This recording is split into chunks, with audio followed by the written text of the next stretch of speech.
Hello, it is so good to be with friends wherever you are watching. Thank you so much for choosing to tune on in. I'm Elspeth Darley. I belong to the Cambridge location of the C3 Church, and I'm a trustee here for the C3 Church, and it's a real privilege and honour to be joining this series as we watch some footage from the Chosen TV series, really. It's a bit like if you've ever gone to the cinema and you've watched the movie version and then you go and read what the book version says. That's what we're going to be doing today. We're going to be looking at Mark chapter 5. Now, this story appears in Matthew, Mark, and Luke, but we're going to look at Mark 5 today because of the way that Mark arranges and orders the story. What I mean is this. Mark uses something called a Markan sandwich. It's got a fancy title, which is intercalation, which really means we've got a Markan sandwich, so 2 bits of bread and then the filling in the middle. So what I mean by that is when you read chapter 5, or when you're watching this story on The Chosen, as it kind of comes to life, we have a story within a bigger story, the meat within the 2 bits of bread. So the wider story is that Jesus is on his way. A man named called Jairus, who runs the local synagogue. The synagogue is kind of like what we might call a church community, but it's for the Jewish people in their local areas of worship. They would gather together at a synagogue. So this guy Jairus, who rules and leads that synagogue, comes to Jesus. He kneels before him and he says, "Look, my daughter is close to death. Can you come to her? Can you come and heal her?" So Jesus says, "Okay, yes, I'll follow you." So there Jesus is, and crowds are coming around him, pressing around him. So that's the first slice of bread. The middle bit then is the story that we're going to focus in on today, which is this. There's an unnamed lady who has been ill for 12 years. Ill for 12 years. She has been bleeding or hemorrhaging blood for those 12 years. It's probably that she's had a menstrual cycle, but she's never kind of reached the end of it. So she's had this vaginal bleeding for 12 years. She comes to Jesus. She sees him in the crowd and she says, "If only I can touch the hem of his garment, then I can be healed. I can be made new." She is overwhelmed with embarrassment and shame. And we're going to look into this a little bit more. This is the meaty stuff in the middle. And she says, "Hey, if I can just come to him, if I can just touch that, then I will be healed. Nobody has to know about it." And then Jesus can carry on his way, kind of get to the other bread bit of the story. And so that's what happens. She comes to Jesus. She sneaks and touches him. Jesus then is aware that some power has left him.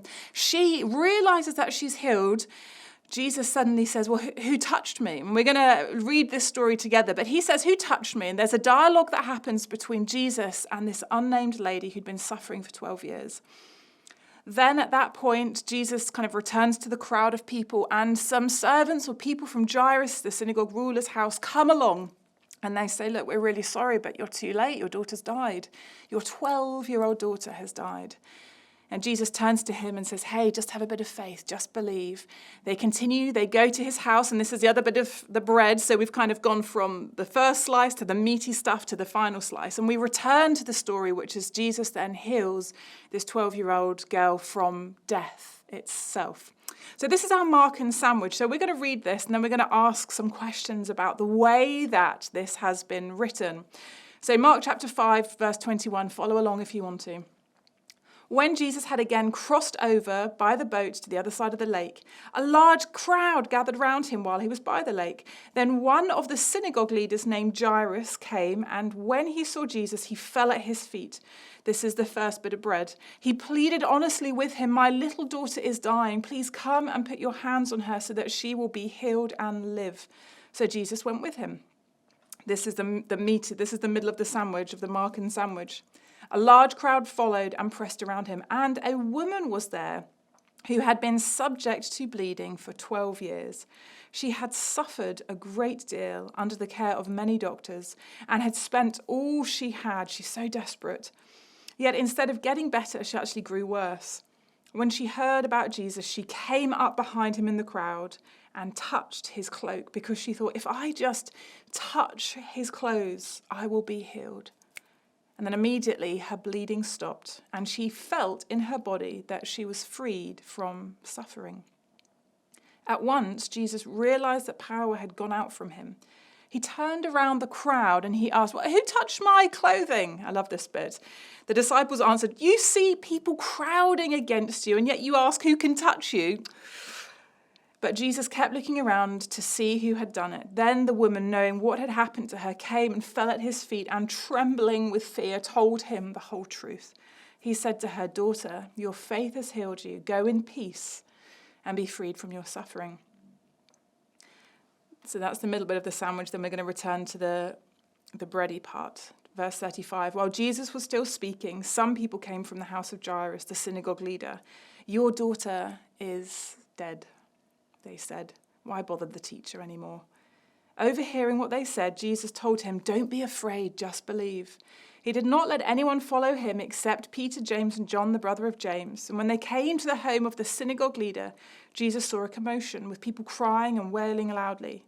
He went in and said to them, "Why all this commotion and wailing? This child isn't dead, she's asleep." And then they laughed at him. After he put them all out, he took the child's father and mother and the disciples who were with him and went into where the child was. He took her by the hand and said to her, "Talitha kum," which means, "Little girl, I say to you, get up." Immediately the girl stood up and began to walk around. She was 12 years old.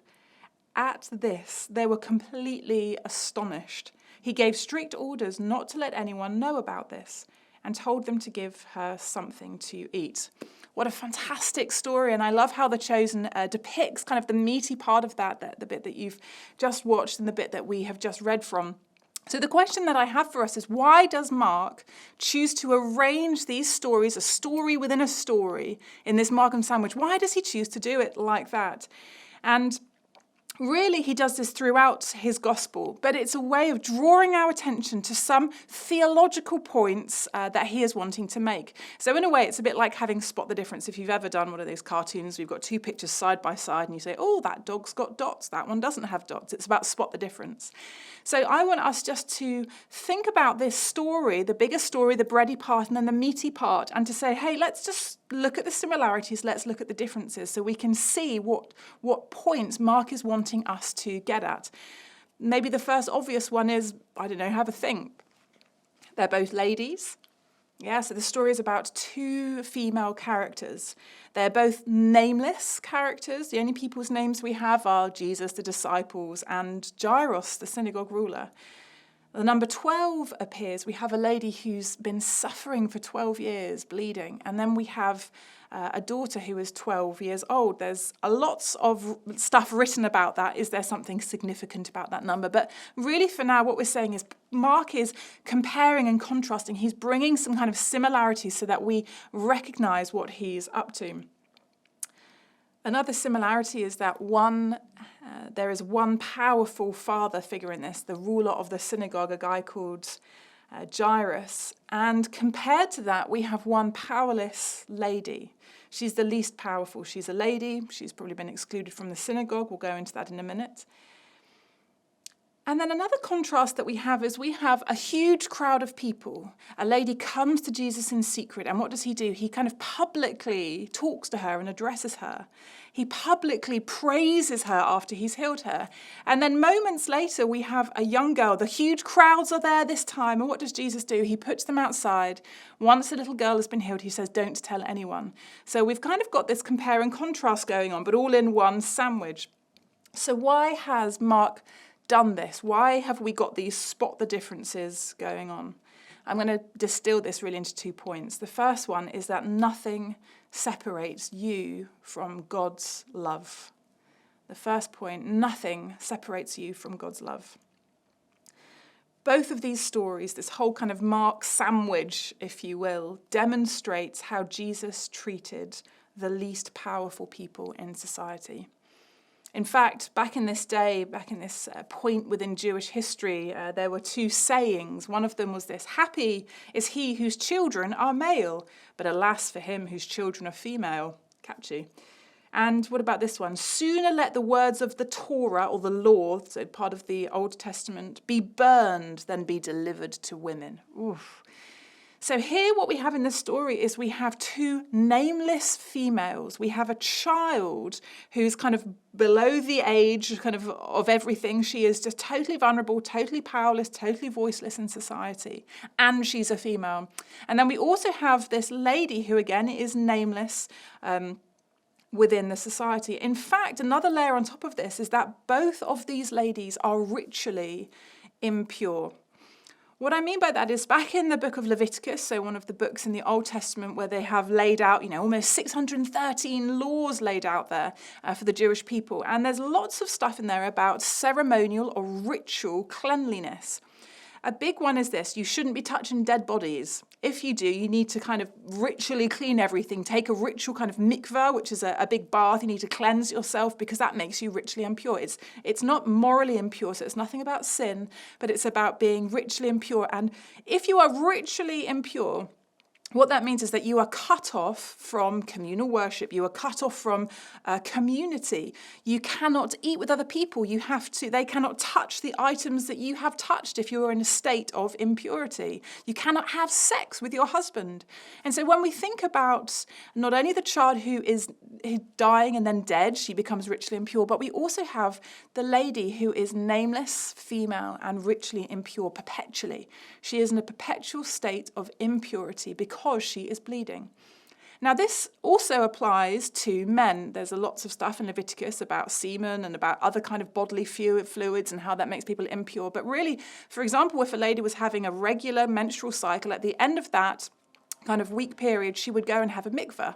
So it would go to a special ceremonial bath and would be cleansed and then restored to her community, her husband, her friends, to eating, and to the local synagogue where she could worship. But what we have here is the least of the least, a young girl close to death and then eventually dead. A woman who has been bleeding perpetually impure and put out of community for all of that time. It isn't just once a month, but this is a continual state that she has been in. Now that adds another level of intrigue with this story because we've got this lady who has been impure ritually for 12 years, and we have her local synagogue ruler, a guy called Jairus. Now, it would have been his responsibility then to say, you can come on into the synagogue and worship with us. You can come for these feasts and festivals and high days, holy days. You can come and listen to the reading of the Torah. And actually, he would have then had to enforce, look, you cannot enter this community while you are in this state of ritual impurity. And so what we have then is there's this contrast between the most powerful in society, a man who is the ruler of their religious community, and this unnamed lady who has been put out of that community. And what is so interesting then in this kind of contrast between power and powerlessness is this, that they both come on their knees before Jesus. When they do this, Jesus equalizes everything. He turns power and popularity and influence and prestige and all of that stuff on its head. Because he stops, even though he's on the way to Jairus' house. The ruler of the synagogue, he's going to kind of go over there. And yet Jesus stops and he gives his attention to this lady, to the one rejected and put out by community. No wonder she's scared when she comes before him. The reality is that for all of us, when we are before Jesus, he is the great equalizer. We are both, all of us, in need of Jesus' power, of his grace, of his restoration to bring us back into community, back into his family. And that's what this story tells us. Both the man of power and the woman of powerlessness before Jesus are completely equal. In fact, there's a letter in the New Testament, Romans, and chapter 3, verse 23 says this, that we have all fallen short of God's glory. It doesn't matter about the good things that you've done in your life, the people that you've helped, how lovely you've been, how much you self-sacrifice. It doesn't matter how much bad and dodgy stuff you've done. It doesn't matter about the thoughts in your head. Before Jesus, we are all equal. He redresses balance and order back to power and popularity. So before Jesus, just like Jairus and this unnamed lady, we cannot rescue ourselves. We cannot be good enough to earn God's grace and his favor. Instead, before Jesus, we all need God's grace to us. Grace, I love this acronym, God's riches at Christ's expense. And Ephesians chapter 2, verse 8 to 9, it says, "For it is by grace you have been saved through faith. And this is not from yourselves, it is a gift from God, not by works so that we can boast, oh, well, I'm really powerful and this is the community that I'm in charge of, or, oh, I just can't do anything in my own strength, I'm nameless, I'm rejected, I'm forgotten, I'm despised. No. It is God's grace to all of us. We are all equal at the foot of the cross. We all need Jesus. Maybe you're watching, maybe you're powerful, maybe you're popular, maybe you feel like this unnamed person in society, forgotten, cast aside, rejected, put out of community. Friends, if you come to Jesus, he's the great equalizer, and he sees you no matter what you've done, where you've been, who you were. He sees you right now. What I also love is that Jesus doesn't just say kind of to everybody, hey, stop all being mean to this lady, welcome her back into community. It's not her fault that she's ill and she's kind of suffering like in this way. You shouldn't even be listening to the Jewish law. Just forget it, I'm here now, it doesn't really matter. No, Jesus doesn't do that. He doesn't justify or kind of sweep away the reasons that she's ritually impure. No, Jesus basically turns things around. In Matthew chapter 5, Jesus says, the Bible, the whole of it, the law is good and pure and holy, and it's not going to go away. And so what Jesus does then in this moment is this. He heals her. He heals the very thing that has destroyed her connection with others. And in so doing then, he roots out the issue. He deals with a fundamental problem so that she could then stand faultless again before the law and be restored to her community so that she could get back involved in things. I love that. And in the same way, Jesus does exactly the same for us. When we come to him, he doesn't just say, oh, well, never mind. It doesn't matter about everything that you've done before. It doesn't really matter about that. You know what? What matters is that you really tried hard. No, Jesus says, I accept you the way that you are. I fully accept you the way that you are, but I'm not going to leave you there. I'm going to deal with the stuff that has separated you from community. I'm going to deal with the stuff that has kept you back and kept you hidden and kept you unseen and kept you full of whatever it is that has trapped and enslaved you. And I'm going to deal with that, and I'm going to bring healing to you. Now, Jesus can do that because there's nothing that separates us from his love. So the point is this, that before Jesus, power, popularity doesn't really matter. Before Jesus, there's an equal footing at the cross. And when we're there, Jesus accepts us. He accepts us wholeheartedly, but he doesn't just leave us there. Nothing separates us from his love. Again, in Romans 8:38, it says this, for I'm convinced that neither death, nor life, nor angels, nor demons, neither the present nor the future, nor any powers, neither height nor depth, nor anything else in all of creation will be able to separate us from the love of God that is in Christ Jesus our Lord. Nothing. And that is what this lady experienced. Nothing separates her from the love of Jesus. That's what Jairus experienced. Nothing separated him from the love of Jesus. Not his merit or his credit or his ruling or his social status, and neither hers, equal footing before the cross. And that is such fantastic news. The gospel is good news to us. So the second point then that we want to get from this story is this. We see from shame to family. The lady in this, the unnamed lady, moves from a place of shame to a place of family. I love this. This is the second reason Mark makes this sandwich, from shame to family, because Jesus brings us all into his family. Nothing separates us from him. We're all equal before him, all equally dependent on him for power, for healing, for restoration to community. And when we move into that, God then removes all shame and stuff around us and moves us into family. See, the lady came to Jesus, and I think The Chosen picks this up really well, very scared, very frightened, and she comes to Jesus. She comes wanting to be hidden, not wanting to be seen, but just wanting to have a touch. Will he accept me? Will I be healed if I reach out to him? Maybe you've heard of the term shame, maybe you haven't. Shame is a very extreme form of embarrassment, where suddenly there's this kind of huge, intense sense of embarrassment and guilt that's turned inwards. I am shameful, I'm wrong, I'm bad, I'm dirty, I'm impure. And that shame then becomes an obstacle or kind of a hold on people from moving and doing things if they were totally free and didn't really care. Well, actually, I know I'm all right. See, shame can really hold people back. And what does Jesus do then? Not only does the lady get healed when she touches Jesus, but Jesus also heals her shame. Now, he does this in a kind of rather ironic way, because he really calls her out publicly. Remember that she's healed, so he doesn't call her out and say, hey, you impure person. And no, I love how The Chosen does this. Jesus kind of gets down at her level and speaks to her, addresses her, as if he's got all the time in the world for her. And that's how Jesus does it. Jesus says the place of shame is not going to remain, and he turns this situation into a showcase of grace. I think this is why there's the kind of contradiction or the parallel in the Markan sandwich between the lady and the child, because Jesus recognizes that she has come to him in shame, hidden, embarrassment. And so what he does is he publicly praises her. That is a true antidote to shame. He says, hey, I now accept you. I see you. I value you.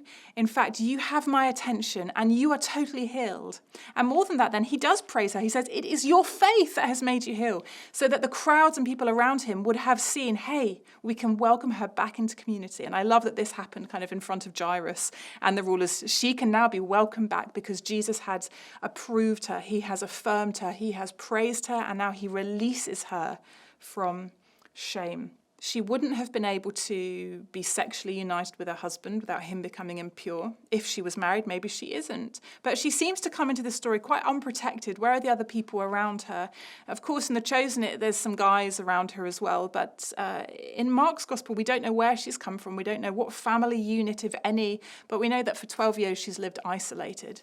And so when Jesus comes and frees her from shame and heals her from the bleeding, he calls her daughter. I wonder if you picked that up when we were reading it. Jesus gives her a name. He says, daughter. He takes her back from the edges and he draws her into his family. Daughter. I love that because this story is about Jairus' daughter. Jairus is the father. And yet in the middle is Jesus taking the nameless, powerless, voiceless, shame-filled woman and says, no, you are my daughter. Isn't that incredible? Jesus equalizes. Here we are. She is his daughter. I wonder then if any of this applies for you. Shame can often keep us in the shadows. Shame really is quite often, or one of the reasons we want to stay in the shadows, much like this daughter of Jesus, is this, that we don't want others to see the real us or what they think they might see. They don't want to see our weaknesses, our failures, our illnesses, the chronic lustful thoughts that we have. If people only knew what I thought or what I did or how I really am, down deep in things. Your present struggle with sin, all these things seek to keep us in the shadows away from Jesus, to be nameless. But shame encourages us to hide in all of the wrong places. This story tells us that the safest place to be is at the feet of Jesus. That is the safest place to be. And yet quite often we can hide in modern day kind of shadows. That could be in, binge watching just endless hours of TV, kind of getting lost in them. Fashion facades. This is how I am. Education facades. These are all my degrees and certificates. Your career progression, your social media profile, who you hang out with. Maybe it's being on every single serving rota in your local kind of Christian community. I'm really, really good. Look how good I am. Look how good I am. And we hide in all of this stuff to hide from our sense of failure, our weakness, or gosh, if somebody really knew what I was like. Remember, it's equal at the foot of the cross. All of us have fallen short, and we are all in need of God's grace and his favor. The thing is, shame says you are not worthy. You're not good enough. And the reality is, because we are all before Jesus, none of us are worthy. None of us are good enough. And yet Jesus says, you are worth me giving everything up for. My attention, even his very life. He accepts you. You are his child. You are his son and daughter, and he wants to restore you to community. He wants to bring you back in to a place, even if it's all seemed lost, even if it feels too embarrassing. So friends, I want to pray. I wonder if anything today has spoken to you. If it has, I would just love to pray with you right now. If you feel comfortable, why not put your hand on your heart, just as a sign of, God, speak to me, speak to my heart, speak to my inner self. And so, Father, I thank you for my friends watching this morning, this afternoon, this evening, wherever they're watching from, in the car, at home. You know where they are, and you are never too busy for them. Just be aware of that. Be aware that Jesus has his eye on you like this lady. He's never too busy for you. He doesn't just hang out with the cool kids, the popular, powerful ones. No. He turns his attention to you. Jesus, I thank you that we are all equal before you. It doesn't matter what we've done, what we haven't done, how good we've been, how naughty we've been. I thank you that you know us, that you're not surprised by anything. I thank you that you see us and you love us. Father, I pray for some of my friends who feel like they have sidelined themselves, that they have intentionally hidden themselves away. And today you want to draw them into family. You want to remind them that they are your sons and daughters, and you belong in family. That you belong in family. And maybe you've decided to follow Jesus like this lady for the first time this morning. You want to reach out and touch him. I want to have a bit of Jesus. I need him in my life. I need to do relationship with him. If that's you for the first time, or maybe it's, hey, saying, yeah, I have been on the sidelines and I need to throw myself back in. I need to come back and live out the fact that I'm a child of God. I need to live like a daughter or a son and be reconnected with my family members. If that's you as well, I'm going to pray. And I would love it if you just told us kind of in the chat that you've done that this morning. So be ready. Pray along with me. Father, I thank you for Jesus. I'm sorry for the stuff in my life, the good, the bad. I know today that I've fallen short of your glory. I know today that I need your grace. I choose to follow you, Jesus. Here I am, reaching out to you. Thank you for accepting me, for healing me, for freeing me from shame. Amen. Great. Thanks. If you enjoyed this video today, why don't you click subscribe and click on that notification bell to get a notification the next time we upload a video. And if you're new or you've been coming to the C3 Church for a little while now, why don't you find out what your next step might be in the journey of faith? Click on the next step link in the description below to find out what your next step in your journey might be.